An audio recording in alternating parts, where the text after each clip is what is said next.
CMRL Exalogic സാമ്പത്തിക ഇടപാട് കേസിൽ മുൻ മുഖ്യമന്ത്രി പിണറായി വിജയന്റെ മകൾ വീണ വിജയനെ ചോദ്യം ചെയ്യാൻ ED ഒരുങ്ങുകയാണ്. റെയ്ഡിനിടെ ലഭിക്കാതിരുന്ന വിവരങ്ങളും പിടിച്ചെടുത്ത ബാങ്ക് രേഖകളുടെ പരിശോധനയും പൂർത്തിയാക്കിയ ശേഷമായിരിക്കും സമൻസ് നൽകുക എന്നാണ് വിവരം. കേസുമായി ബന്ധപ്പെട്ട് CMRL managing director SN Sasidharan Kartha, മകൻ ശരൺ S കർത്ത, കമ്പനിയുടെ സാമ്പത്തിക IT വിഭാഗങ്ങളിലെ ഉന്നത ഉദ്യോഗസ്ഥർ എന്നിവരെയും അന്വേഷണ സംഘം ചോദ്യം ചെയ്യും. റെയ്ഡിന് പിന്നാലെ മരവിപ്പിച്ച 242 ബാങ്ക് അക്കൗണ്ടുകളിലായി 18.36 കോടി രൂപയുടെ നിക്ഷേപങ്ങളാണ് കണ്ടെത്തിയത്. ഇതിൽ ഭൂരിഭാഗവും CMRL കമ്പനിയുമായും അതിന്റെ ഉന്നത ഉദ്യോഗസ്ഥരുമായി ബന്ധപ്പെട്ട അക്കൗണ്ടുകളാണെന്നാണ് EDയുടെ കണ്ടെത്തൽ. വീണ വിജയന്റെ വ്യക്തിഗത ബാങ്ക് അക്കൗണ്ടുകളും മരവിപ്പിച്ച അക്കൗണ്ടുകളുടെ പട്ടികയിൽ ഉൾപ്പെടുത്തിയിട്ടുണ്ട്. എക്സാലോജിക് സൊല്യൂഷൻ പ്രൈവറ്റ് ലിമിറ്റഡിന്റെ ബാങ്ക് അക്കൗണ്ട് അന്വേഷണ പരിധിയിലെന്നാണ് ED സൂചിപ്പിക്കുന്നത്. 2019 ജനുവരിയിൽ CMRL കമ്പനിയുടെ ആദായ വകുപ്പ് നടത്തിയ പരിശോധനയിൽ ഏകദേശം 130 കോടി രൂപയുടെ വ്യാജ ചെലവുകൾ കണ്ടെത്തിയിട്ടുണ്ടെന്നാണ് റിപ്പോർട്ടുകൾ. IT കൺസൾട്ടൻസി സേവനങ്ങളുടെ പേരിൽ എക്സാലോജിക്കിന് 2.78 കോടി രൂപ നൽകിയതും ശശിധരൻ കർത്തയുടെ നിയന്ത്രണത്തിലുള്ള empower India capital investment private ലിമിറ്റഡിൽ 50 ലക്ഷം രൂപയുടെ വായ്പ ലഭിച്ചതുമായുള്ള ഇടപാടുകളാണ് ED പ്രധാനമായും പരിശോധിക്കുന്നത്. ഈ ഇടപാടുകളിൽ കള്ളപ്പണം വെളുപ്പിക്കൽ നടന്നിട്ടുണ്ടെന്നാണ് അന്വേഷണ ഏജൻസിയുടെ നിഗമനം. അതുപോലെ തന്നെ തിരുവനന്തപുരം ഉൾപ്പെടെ നടന്ന റെയ്ഡുകൾക്ക് പിന്നാലെയുണ്ടായ ആക്രമണ സംഭവങ്ങൾക്ക് പിന്നിൽ ഗൂഢാലോചനയുണ്ടെന്നാണ് EDയുടെ ആരോപണം. വാഹനങ്ങൾ തകർക്കപ്പെട്ടതും ഡ്രൈവർക്ക് പരിക്കേറ്റതുണ്ടായിട്ടും CRPF ജവാന്മാരും ED ഉദ്യോഗസ്ഥരും സംയമനം പാലിച്ചുവെന്നാണ് ഏജൻസി വ്യക്തമാക്കുന്നത്.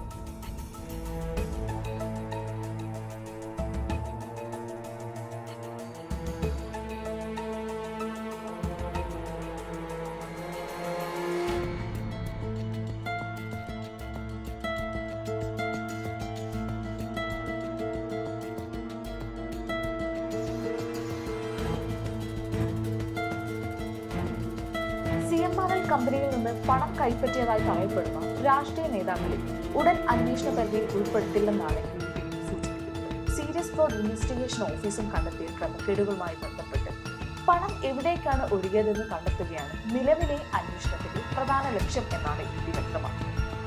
എക്സാലോജിക്കിനെതിരായ ED അന്വേഷണം തുടരാൻ ഹൈക്കോടതി സിംഗിൾ ബെഞ്ച് നൽകിയ അനുമതിക്കെതിരെ CMRL ഡിവിഷൻ ബെഞ്ചിനെ സമീപിച്ചിരിക്കുകയാണ്. ഉത്തരവ് റദ്ദാക്കി അന്വേഷണം തടയണമെന്നാണ് കമ്പനിയുടെ ആവശ്യം. കള്ളപ്പണം വെളുപ്പിക്കൽ തടയൽ നിയമപ്രകാരമുള്ള അന്വേഷണം അനുവദിച്ച സിംഗിൾ ബെഞ്ച് ഉത്തരവിൽ നിയമപരമായ പിഴവുകളുണ്ടെന്നാണ് അപ്പീലിലെ വാദം. കേസ് റദ്ദാക്കണമെന്ന ആവശ്യം പരിഗണിക്കാതെ സമൻസിനെ മാത്രം കേന്ദ്രീകരിച്ചാണ് കോടതി വിലയിരുത്തൽ നടത്തിയതെന്നും FIR ഇല്ലാതെ PMLA കേസുകൾ രജിസ്റ്റർ ചെയ്യണമെന്ന നിരീക്ഷണം തെറ്റാണെന്നും അപ്പീലിൽ ചൂണ്ടിക്കാണിക്കുന്നു. കൂടാതെ SFIO പരാതിയിൽ ED സമർപ്പിച്ച അധിക സത്യവാങ്മൂലത്തിലെ വിവരങ്ങളും ചോദ്യം ചെയ്യാനുള്ള അവസരം ലഭിച്ചില്ലെന്നും CMRL ഡിവിഷൻ ബെഞ്ചിനെ അറിയിച്ചിട്ടുണ്ട്. CMRL എക്സാലോജിക് സാമ്പത്തിക ഇടപാട് കേസ് കേരള രാഷ്ട്രീയത്തിലെ വ്യവസായ മേഖലയിൽ വലിയ ചർച്ചയ്ക്ക് വഴിവെച്ചൊരു വിഷയമാണ്. മുൻ മുഖ്യമന്ത്രി പിണറായി വിജയന്റെ മകൾ വീണ വിജയൻ നേതൃത്വം നൽകുന്ന എക്സാലോജിക് സൊല്യൂഷൻസ് പ്രൈവറ്റ് ലിമിറ്റഡും കൊച്ചി ആസ്ഥാനമായുള്ള CMRL കമ്പനിയും തമ്മിൽ നടന്ന സാമ്പത്തിക ഇടപാടുകളാണ് ഈ എല്ലാ അന്വേഷണ ഏജൻസികളും പ്രധാന ശ്രദ്ധാകേന്ദ്രം. CMRL രാജ്യത്തെ പ്രമുഖ ധാതു സംരക്ഷണ കമ്പനികളിൽ ഒന്നാണ്. ടൈറ്റാനിയം ഡയോക്സൈഡ്, സിന്തറ്റിക് റൂട്ടൈൽ തുടങ്ങിയ ഉൽപ്പന്നങ്ങളുടെ നിർമ്മാണത്തിലും കയറ്റുമതിയിലും കമ്പനിക്ക് ശ്രദ്ധേയമായ സാന്നിധ്യമുണ്ട്.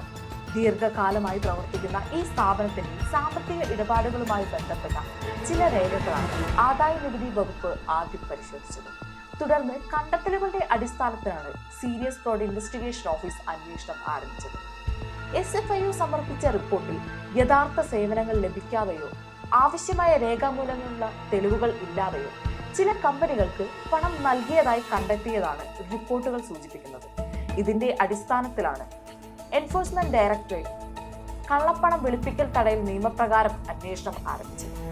എക്സാലോജിക്കിന് നൽകിയതായി പറയപ്പെടുന്ന 2.78 കോടി രൂപയുടെ പേയ്മെന്റുകൾക്ക് മതിയായ സേവന തെളിവുകൾ ഉണ്ടായതെന്നാണ് അന്വേഷണത്തിന് പ്രധാന ചോദ്യങ്ങൾ.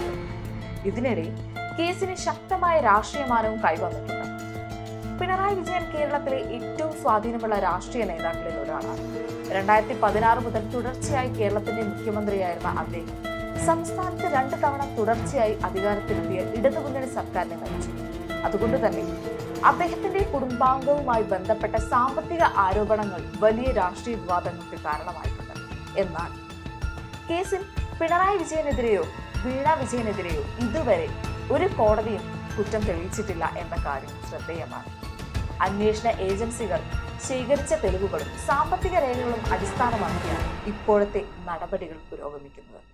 നിയമപരമായ നടപടിക്രമങ്ങൾ പൂർത്തിയാകുന്നതുവരെ എല്ലാ ആരോപണങ്ങളും അന്വേഷണ ഘട്ടത്തിലാണെന്ന നിലപാടിലാണ് പ്രതിഭാഗം സ്വീകരിക്കുന്നത്. മറുവശത്ത് പ്രതിപക്ഷ കക്ഷികൾ കേസിൽ സമഗ്ര അന്വേഷണം വേണമെന്ന ആവശ്യം ശക്തമായി ഉന്നയിച്ചു വരുന്നു. CMRL കമ്പനിയിൽ നിന്ന് പണം കൈപ്പറ്റിയതായി ആദായനികുതി രേഖകളിൽ പരാമർശിക്കപ്പെടുന്ന വ്യക്തികളെയും സ്ഥാപനങ്ങളെയും അന്വേഷണ പരിധിയിൽ കൊണ്ടുവരണമെന്നും അവർ ആവശ്യപ്പെട്ടുകൊണ്ടേയിരിക്കുകയാണ്. എന്നാൽ നിലവിൽ സാമ്പത്തിക ഇടപാടുകളുടെ സ്വഭാവവും പണത്തിന്റെ ഒഴുക്കും കണ്ടെത്തുന്നതിലാണ് ED കൂടുതൽ ശ്രദ്ധ കേന്ദ്രീകരിച്ചിരിക്കുന്നതാണ് ലഭിക്കുന്ന വിവരം. കോടതിയിലെ നിയമ പോരാട്ടവും കേസിന്റെ ഭാവിയെ നിർണ്ണയിക്കുന്ന പ്രധാന ഘട്ടമായി മാറിയിരിക്കുകയാണ്.